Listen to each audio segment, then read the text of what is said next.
مجھے بتائیے حکمت اور دانائی حضور سے بڑھ کر کون جانتا تھا؟ کیسے پیغام دینا ہے، حکمت دانائی کیا ہے، رواداری کیا ہے، یہ حضور کی طرح کون جان سکتا ہے؟ اور کفار مکہ کو سب سے زیادہ تکلیف کس بات پہ ہو سکتی تھی کہ ان کے بتوں کو غلط کہا جائے، اور انہوں نے کہا بھی کہ یہ نہ کریں، ہمارے بتوں کو غلط نہ کہیں، بلکہ حضور کے چچا کے پاس آئے، جناب ابو طالب کے پاس، کہ آپ اپنے بھتیجے کو سمجھائیے کہ ہمارے بتوں کے خلاف بات نہ کریں، انہیں کوئی دولت چاہیے تو بتائیں، انہیں کسی خاتون سے نکاح کرنا ہے تو بتائیں، انہیں تخت و تاج چاہیے تو بتائیں، لیکن ہمارے بتوں کو غلط نہ کہیں۔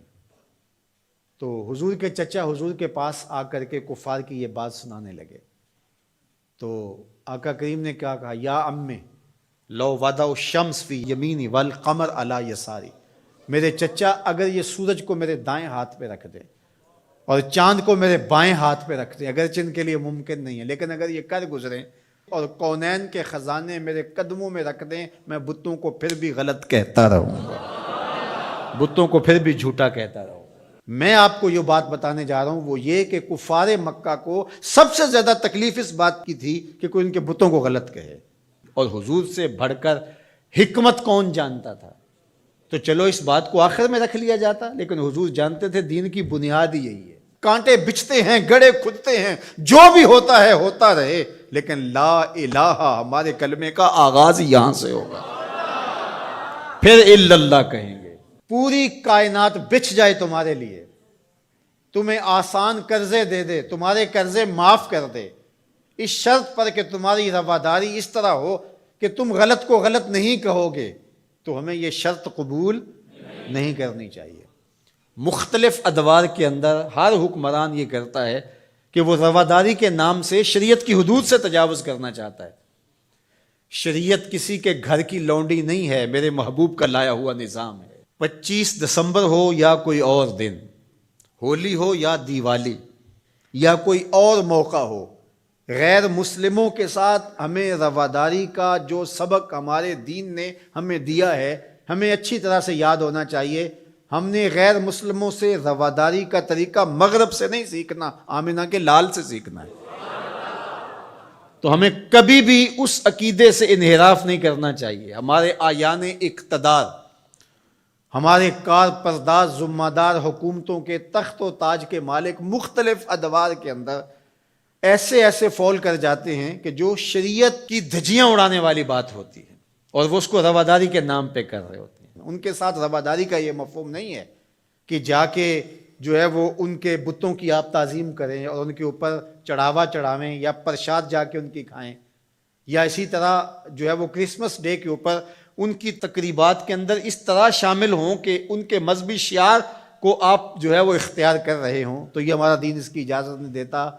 باقی وہ جو بات کہی گئی کہ تم ان کے جھوٹے خداؤں کو گالی نہ دو، وہ تمہارے سچے خداؤں کو گالی دیں گے، تو اس کا مفہوم یہ نہیں ہے کہ انہیں جھوٹا نہ کہو، انہیں غلط نہ کہو، بلکہ یہ ہے گالی نہ دو۔ سب و شتم سے روکا گیا ہے۔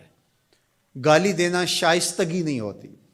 گالی دینا، سب و شتم کرنا، یہ تو آپ کا اپنا دہن بگڑے گا، آپ کی اپنی زبان خراب ہوگی، تو اس سے منع کر دیا گیا ہے گالی نہ دو۔ تو اس کا مفہوم یہ نکال لیا گیا کہ ان کے بتوں کا احترام کرو، یہ مفہوم نہیں۔ تو یہ نہیں ہو سکتا۔ رواداری اپنی جگہ پر، رعایا ہے اگر غیر مسلم اسلامی ملک کے اندر، ان کے ساتھ حسن سلوک اپنی جگہ پر، اور وہ ہمارے اسلام نے ہمیں واضح کر دیا ہے، ان کے ایک ایک حق کو متعین کر دیا ہے۔ فقہا نے اس پر بہت کھلے دل سے بحث کی ہے، کوئی امر مخفی نہیں رکھا گیا، معاہد کے ساتھ، مستامن کے ساتھ، ذمی کے ساتھ ساری چیزیں بیان کر دی گئی، بلکہ جو معاہد کے ساتھ جو ہے وہ زیادتی کرتا ہے تو قیامت کے دن اس کا مقدمہ حضور لڑیں گے۔ یہ ہمارے دین نے ہمیں بیان فرمایا، زیادتی نہیں ہے، لیکن اس کا یہ مطلب نہیں ہے کہ جو ہے وہ ان کے عقائد کو اختیار کر لیا جائے یا ان کے بتوں کے اوپر جا کے چڑھاوے چڑھائے جائیں، ان کے مندروں کے اندر جا کر کے جو ہے وہ اس طرح کی بات کی جائے کہ جو ہمارے شریعت اور ہمارے دین کے تقاضوں کے خلاف ہے۔ تو ہمارے دین کا آغاز نفی سے ہوتا ہے، لا الہ، اس کے بعد ہے الا اللہ، تو اللہ کے علاوہ کوئی معبود نہیں ہے، اللہ ہی معبود حقیقی ہے، وہی معبود برحق ہے۔ ہماری پیشانیاں صرف اس کے حضور جھکیں گی، اس کے علاوہ ہماری پیشانی کسی کے آگے سجدہ ریز نہیں ہوگی۔ اللہ اکبر، حتیٰ کہ پیغمبر بھی ہوں ان کا احترام ہماری زندگی ہے، لیکن سجدے کی اجازت ان کے لیے بھی